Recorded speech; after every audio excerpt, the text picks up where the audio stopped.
blue and sort of a green. And well, hello, Shiny Crafty People. It's Tim Totten here, and welcome back to the channel. And if you see some batiks in my hand, that's because this happens to be my favorite fabric. And I'm gonna turn these batiks into this really cool quilt. Now, this is called a town square quilt, or town square pattern. At least that's what I've seen everywhere, but there are a few others called town square that aren't the same. Either way, this looks like, as you'll see, a checkerboard with other fabrics sort of floating over top of it in a way. Now, I decided to make mine with black and white checkerboard tiles and then put those beautiful, bright batiks over the top of it. And the idea of that is that you'll be able to really make it pop. Those batiks will really pop in color against the black and white. Now, this may look a little bit difficult to do because you think, well, how am I going to get those checkerboard pieces? But this is exactly what a square looks like when you're going to make it. And because they're nice big squares, now this one hasn't been trimmed up to size, I'll show you, but you see how it's giving that checkerboard look as we go around. And I've made a bunch of those actually, you know, got them in different colors. But because of this, I only need 12 of these to make this particular quilt. And it's going to be more of a lap quilt. Now, of course, this, because the blocks are not hard to make, you could actually make them quite a bit larger. You could make a much larger quilt and it wouldn't take quite as long. The smallest piece in here is like, I'm going to measure one of the pieces. The smallest piece in here is 5 1/4 by 5 1/4, or 5 1/2 by 5 1/2. Well, I can't quite measure that quite right, but you understand what I'm saying. So it's actually 5 1/2 by 5 1/4. So I'm going to show you, we basically only need a couple things. We need squares. These happen to be 10-inch squares. We need pieces that look like this. Literally, I'll show you how to strip a piece together and then cut apart. And then one more piece that looks like this. This is literally the entirety of those parts. So why don't you join me down here at the cutting table and I'll show you what it takes to make some of these blocks and then put them together into a full quilt top. Now for this quilt, I don't really need a whole lot. I of course will need something to cut with. You could mark this with something else, just cut it with a pair of scissors, but frankly, we're gonna be cutting big pieces of fabric and I'd rather use a rotary cutter. Now I do have a couple of yards of this black and a couple yards of this sort of grayish white color that I used. I bought these out of the same collection so they would really go together with one another. And from that, we're gonna cut some strips. So we've got to cut a strip of the white and a strip of the black. And those are just gonna be the width of the fabric, which is 44 inches or 22 inches folded in half. And then it is a total of 5 1/4 inches wide. So we're gonna make them 5 1/4 inches wide by the full width of the fabric. And then what I'm gonna do with that is I'll sew these together. I'll sew them together just down one side, press it open, and then I'll cut them into the next size, which is here. This is basically that exact strip, and then I cut them into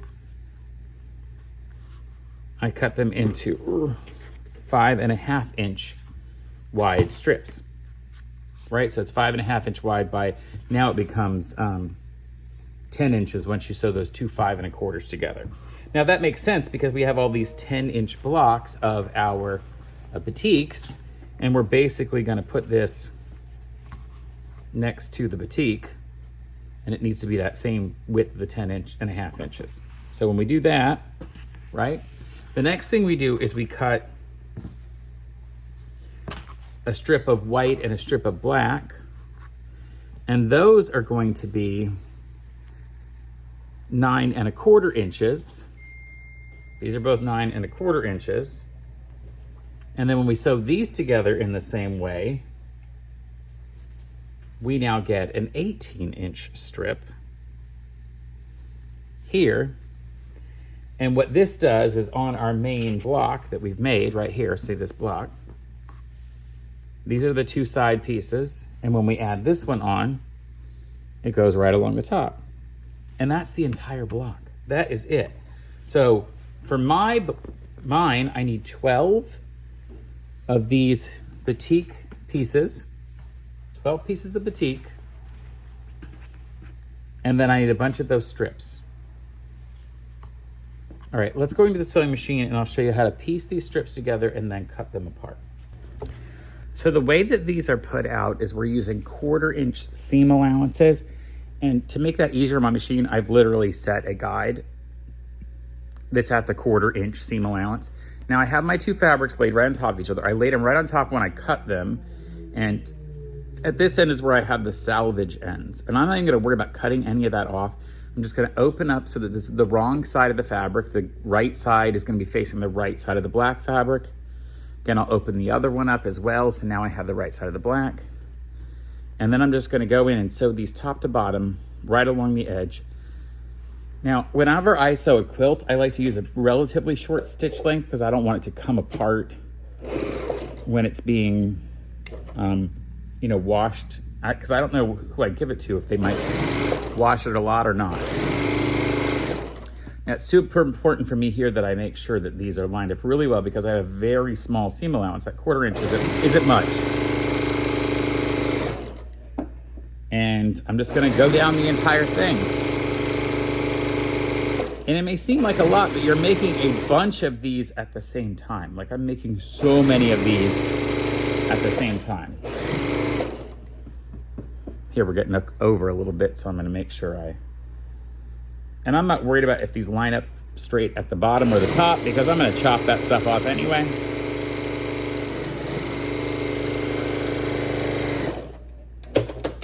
So here we go. I've made 44 inches, and since I need 5, I'm trying to remember what I said I needed, the width of those, I needed 5.5 inch sections out of it. Obviously, I'm gonna get quite a few out of here, probably almost 8 of them, I think. I should get 7 or 8 of those pieces out of here.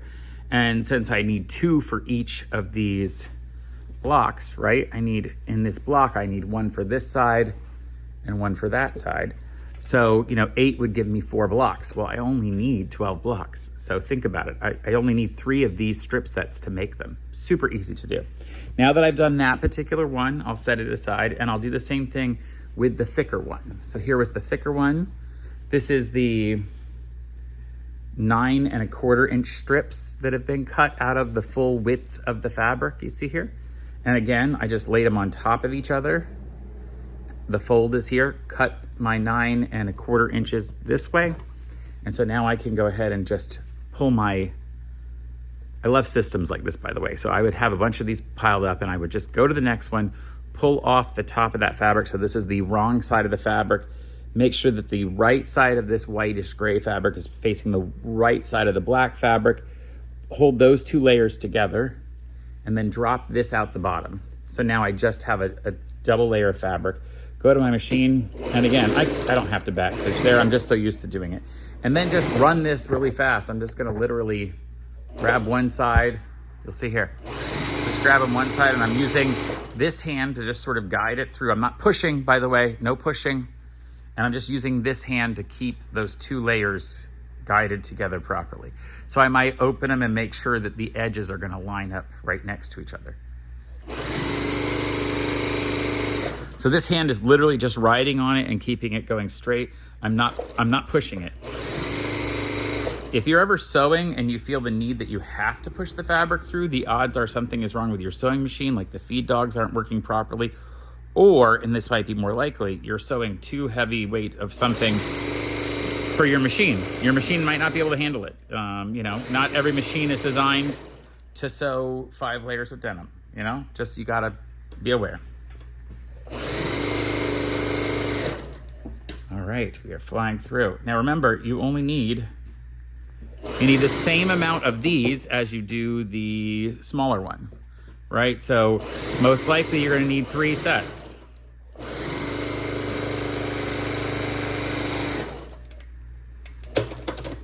And there we go. When we open this up, this is where you'll see that we'll get our strip that we need. So what I'm gonna do is go to the iron and press this open.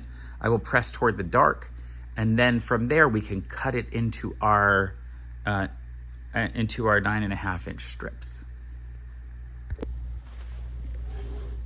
So I'm here at my ironing surface, and I'll just do the smaller one as an example. Now what I'm gonna do is go through, I'll put the darker fabric on the top, and then I will just press that seam right here. I don't even have it open. I'm just gonna press that seam. I'll do that all the way down.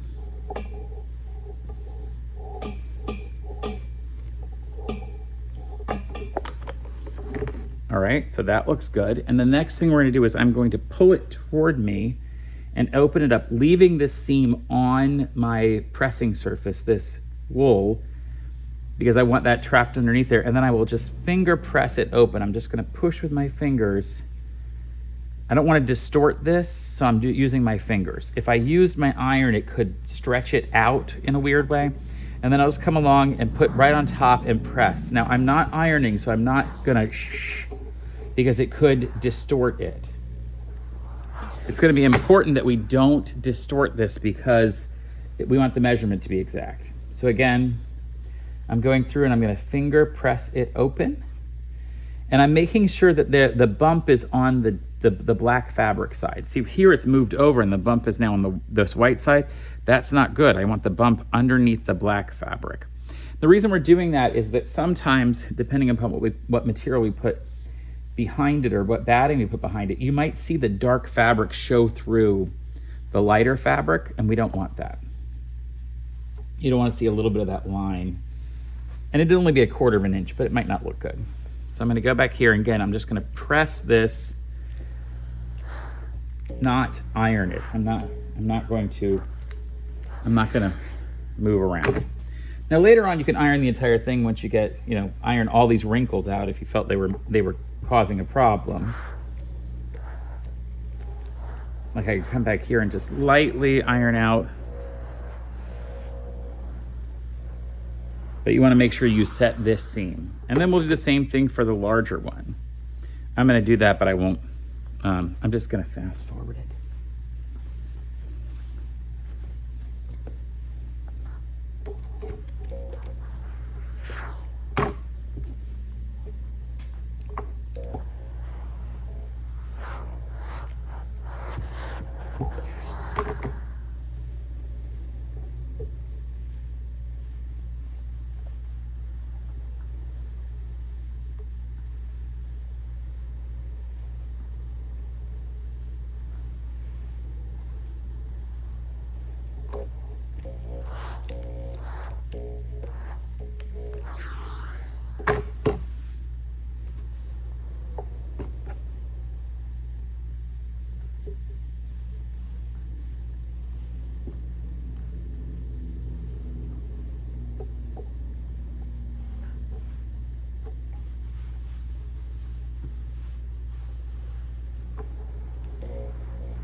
So now that we've got both the wider strip,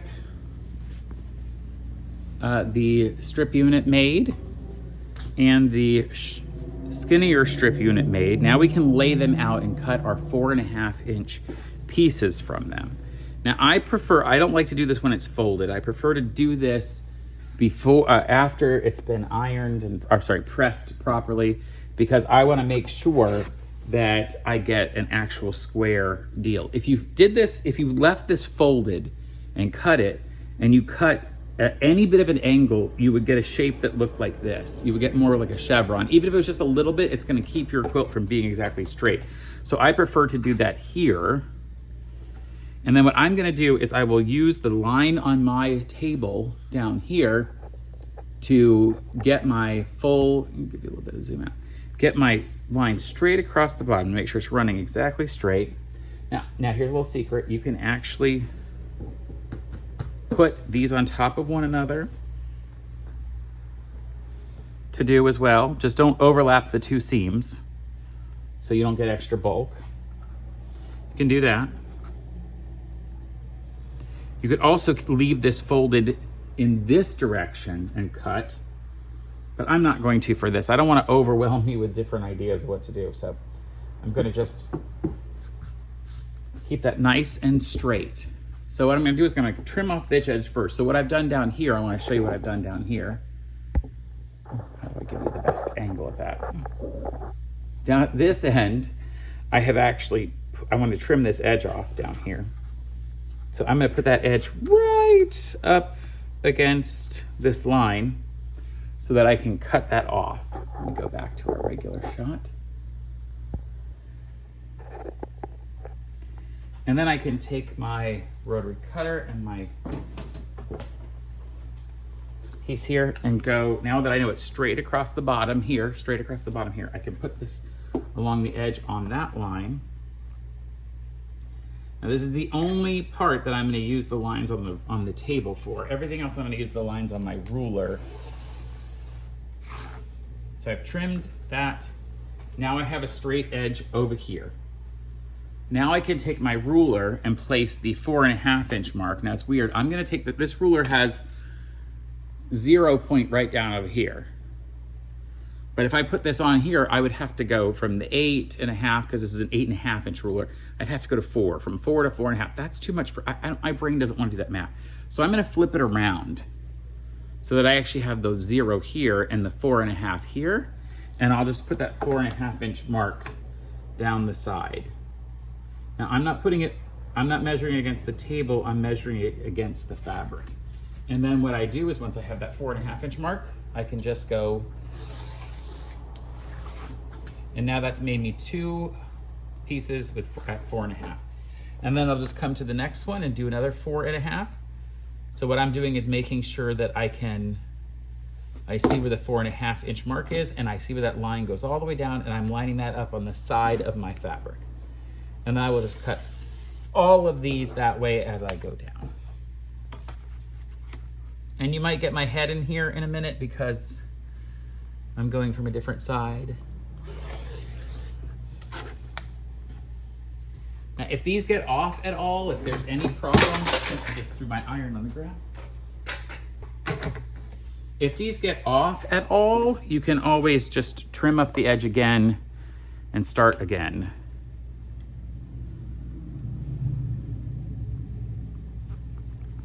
Now I'm not double checking this with the table. Like I'm not using the table to make the measurements, but I am sort of double checking it to see that I'm making sure. I'm like, oh yeah, am I getting my right stuff?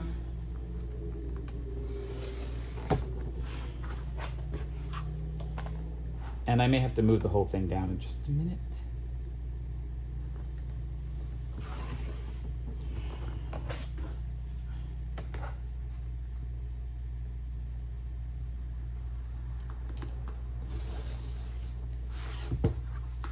And one of the things that I want to do is double check that this last part to see whether I'm going to get 3 more out of it. I don't know that I will. And I'm not even going to worry about lining up on the bottom because I know that they're lined up straight on the side here. So I'll put my 4.5 on there. Yeah, I'm not going to get 2 more out of here.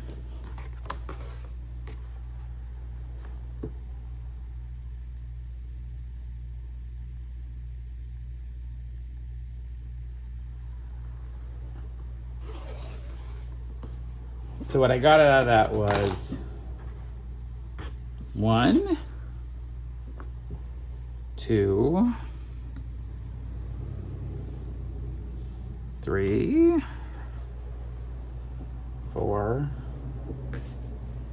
5, 6, 7, wow, 8, 9. I didn't think I'd get 9. Maybe this fabric wasn't 44 inches wide. Oh, you know what? I know why. I thought I needed 5.5 inch wide and I only needed 4.5 inch wide. That's where I got this particularly wrong. So I'm kind of glad that I got that a little wrong, because it means actually you really can get this entire thing done with just those 3 units that I told you about, those 3 strip units. You won't have to do a 4th one. And I'll just get all of my pieces together here now. So get all of those. Oh, no. It'd be nicer if they looked pretty. So we're ready to move on to putting the pieces together. Oh, let's go to the sewing machine. So we're gonna make this particular piece right now, and the way that we do that is by putting the two sides on first, this one and this one. And all I have to do is put my 10-inch square of my batik down, and then I'll get two of these pieces. Now, but they don't go right next to each other this way because that wouldn't create a checkerboard. So one has to go this way and one goes like this. For me, the easiest part is putting the light color at the top first, because as I sew down this, it's gonna go ahead and let that fold that I pressed to the dark go down. Now, you might wanna trim this piece up to exactly 10 inches because it's not right now. I'm gonna go ahead and do that first and then I'll come back. Now, I bought a layer cake that said they were 10-inch squares, but the truth was they weren't exactly 10 inch. This one was more like 10 1/4 by 10. So I just went ahead and trimmed it up. You'll see that one of the pink sheared edges is still here that was done with the pinking shears. That's still there because that was about 10. So, all right, so what we'll do is we'll take, remember I told you we're gonna put the light color at the top. So we're putting these right sides together. Now, on a batik, which looks the same on either side, because it's dyed all the way through, use whichever side you want. But we're trying to be exact with these.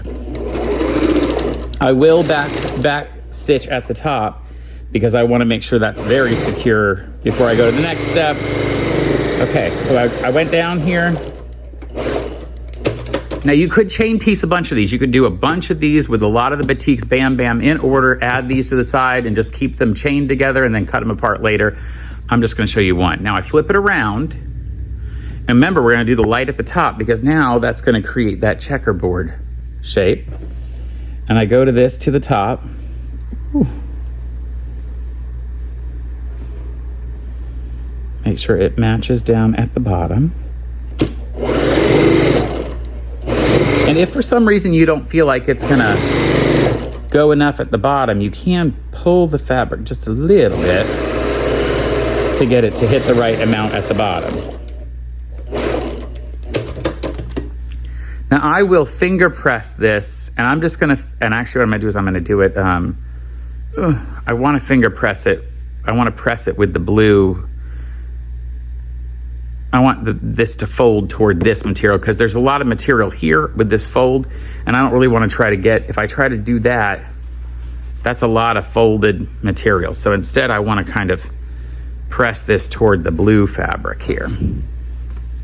Toward the batik. So I put the bump on the batik and then I'll just finger press this.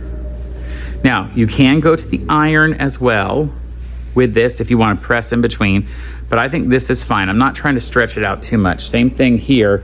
I'll make sure the bump is toward the bluish green fabric here and just press that seam open.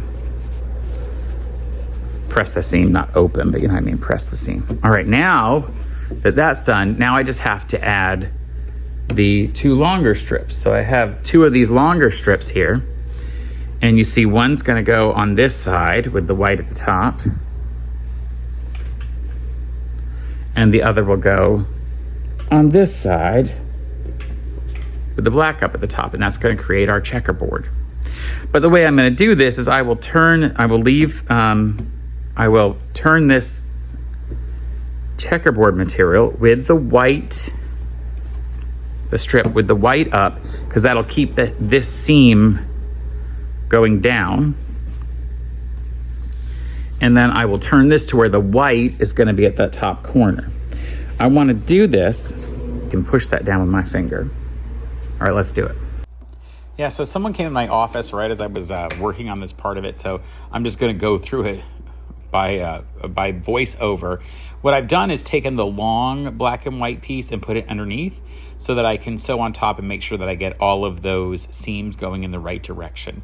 So we're going to make sure that this white fabric is pushed over and going toward the darker fabric, that's that blue, well, bluish green there. And then as we go up, I'm just lining up to make sure they still stay in place. Because the fabric underneath has white at the top, it automatically has that seam going down. And now I'm going to make sure I push the black fabric toward that green fabric, and it did. So now it's held everything underneath like it should.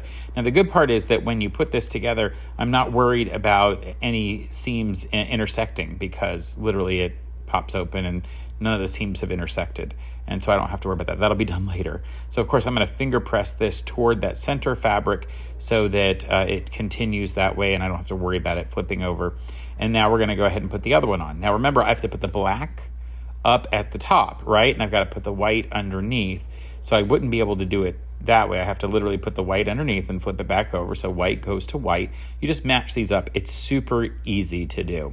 And I'm using my 1/4 inch seam allowance. Again, I'm going to make sure that I can hold down on this particular, this fold here, the seam of between the batik and the white. And I am holding underneath to make sure it's going in the right direction. So yeah, I figured out, pull it down and we'll go through. Now, the important part here is that you just make sure you do it the same way on both sides so that you don't have to get a twist in that seam as it goes across. And okay, I've got it organized. I lined up the other end.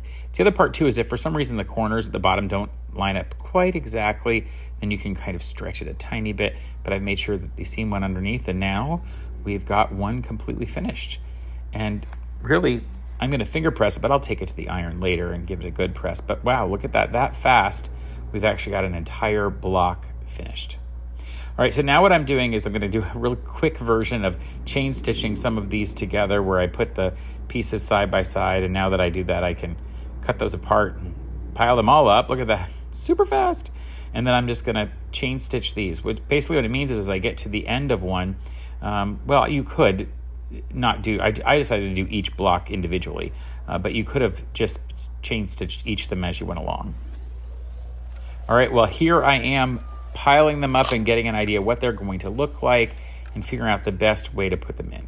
So you'll see I'm laying out these quilt pieces, these big blocks that I have made, and my goal really is to get them laid out in such a way that we, sort of stagger the colors. I'm using sort of 6 basic colors. They're not all the exact same fabric, but they're close.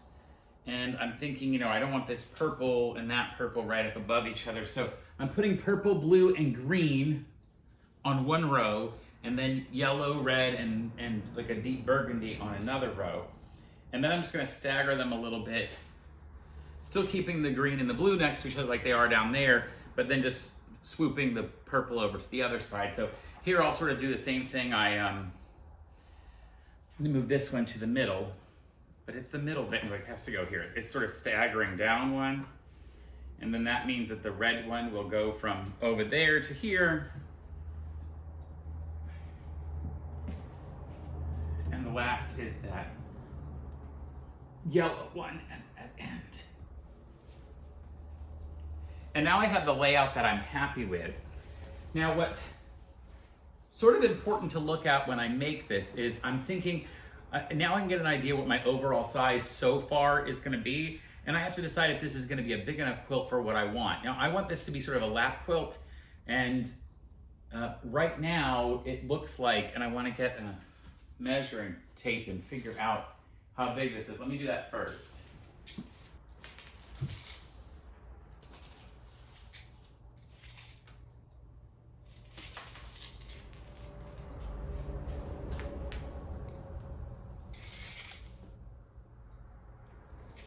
So right now this is 52 by 72, but I haven't put any of the seams together. So I'm gonna have to take out a 1/2 inch and an inch and a 1/2 inch there. So I've got an inch and a half out of it, plus the ends, maybe another 1/2 inch. So really, this is about a 70-inch long quilt, which is not even 6 feet by barely 4 feet. What I might do is make 3 more of these blocks to make it a little bit longer. Now, I want this to be a lap quilt, like for when I'm sitting on the couch or something. And so for that, I don't really need to make it much wider. It's just for me personally. And I think 4 or 4.5 feet should be enough to go over me. And I also haven't decided how I want to put a border on this. So in fact, I might think more heavily about how I would border this. And that might actually help me decide what I'm gonna do if I'm gonna add another set of blocks. So maybe instead of adding a blocks, I just add 6 inches of border around it. The question is, if I do a border that's a straight line, do I do it in black, but it might overlap with this black that's already in here? Do I do it in the whitish gray material, but then that might look a little strange? Or do I find some sort of multicolor that might work? In fact, my backing fabric might work for that. So let me grab that and show you what that looks like. Now, I was at a local quilt shop and I bought this fabric for my backing material. And I do have 4 yards of it, so I could cut a little bit of strips off if I wanted to. And it is multicolored. And what I could do is decide, well, would that look like if it was a small, just a small strip? Would that look good to be a small little strip here and then put a black or a white border around it? And I may go ahead and do something like this. I'm gonna just test it. But the next thing I have to do is I have to go in here and sew all of these together. So what I'll do is I'll sew this one here to here to here and get a strip of 3. And then I'll do the next strip and the next strip and the next strip, and then I can sew them together. Well, anyway, I'll let you see what that looks like.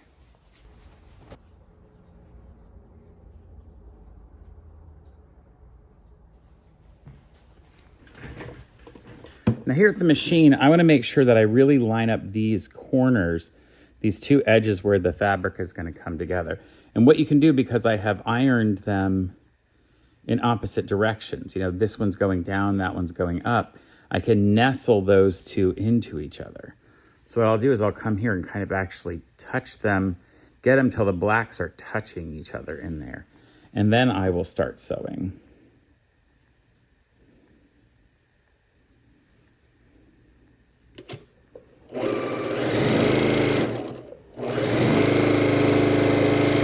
Now that's the only seams I have to line up on these strips.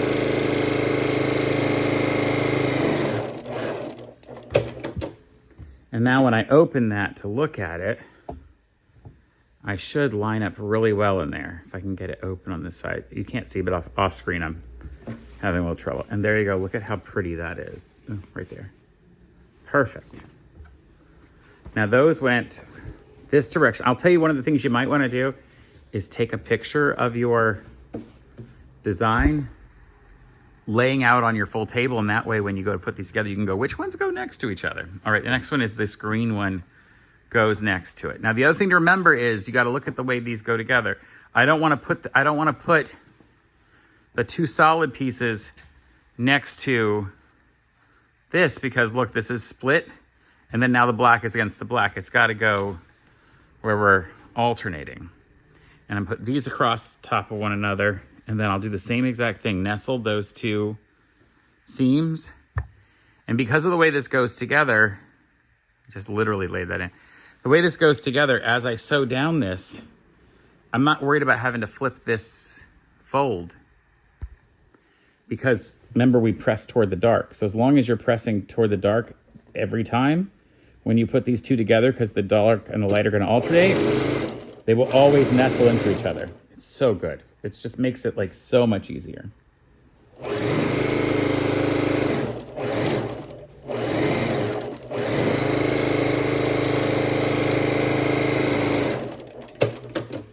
Then when I open this one, I should have the same exact situation to where they line up perfectly. And they do.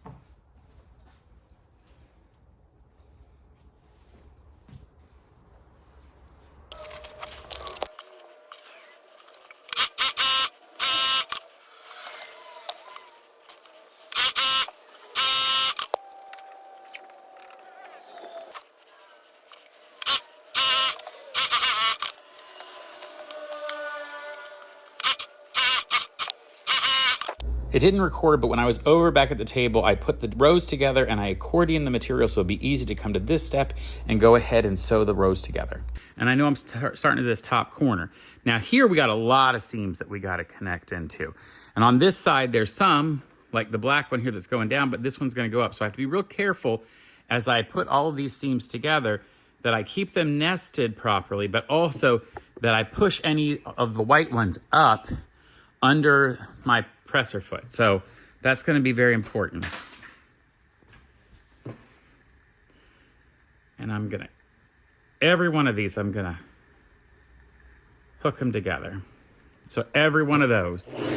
Now on these, you might want a little bit wider seam allowance. I'm gonna just change my guide a little bit over just to give myself a little more of a seam allowance.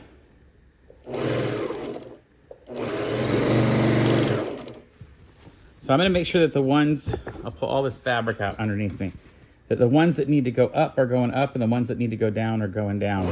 That even means the seams underneath all of this, that you have to make sure that they're going up or down. So this black one needs to go down, does it? Yeah, and this one needs to go up.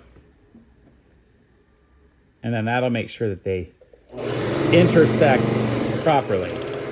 Now the only place it really matters is where you have black and white intersecting. Like if it's, and I mean black and white like this. See here, this is just white.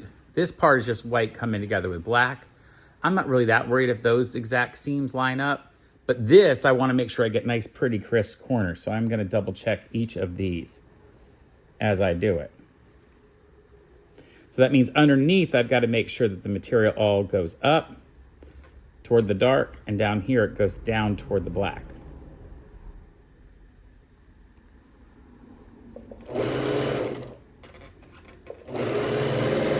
You could pin this if you want, but for me, it would get in the way of being able to use the seam guide. And I don't think there's any point in pinning it if you just got to take the pin out even before you get to the seam guide. So I wouldn't do that. Again, here's a position where we're going to have a transition from black and white. So black there, black there. So let's make sure that the fabric is pushed down toward the black here, and it's pushed up toward the black there, and then those two seams will nest into one another.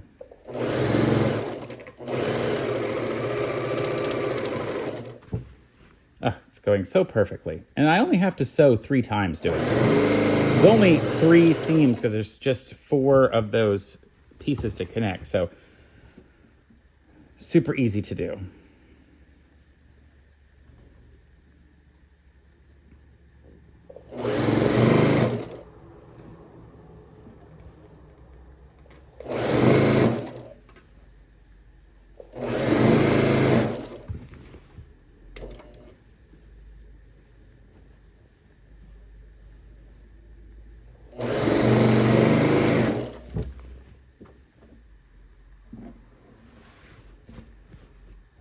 And here I'll peel back and make sure these line up properly.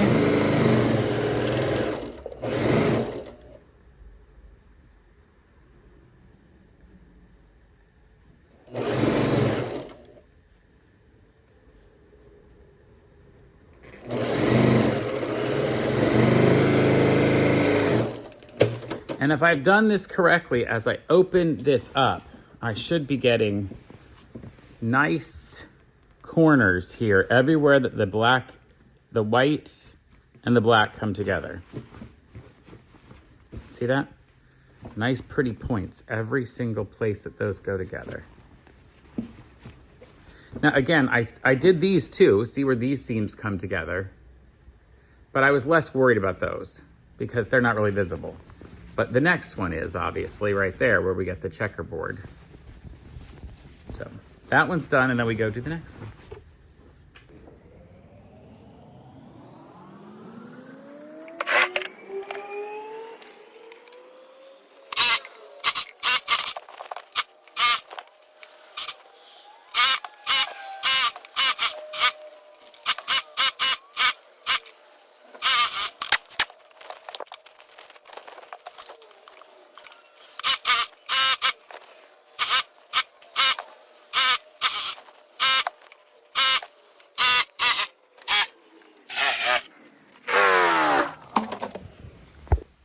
All right, all of that has been put together, which is exciting. And we have our final quilt top here. This is, well, it's not the whole thing. I haven't put a border on yet. But the basic of all those blocks are now put together. And I can decide what I want to do for the border, which I will do in another video. So I hope you consider trying out this town square block. It was so much easier than it might look like, but it creates this really stunning look, especially depending upon what fabric you choose to put in the middle and which fabrics you choose as you're contrasting.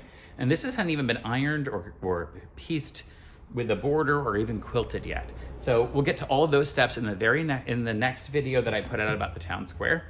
And until next time, folks, stay crafty. Bye for now. All right, now to figure out how to put a border on. I don't know, I'm just thinking colorful is probably better.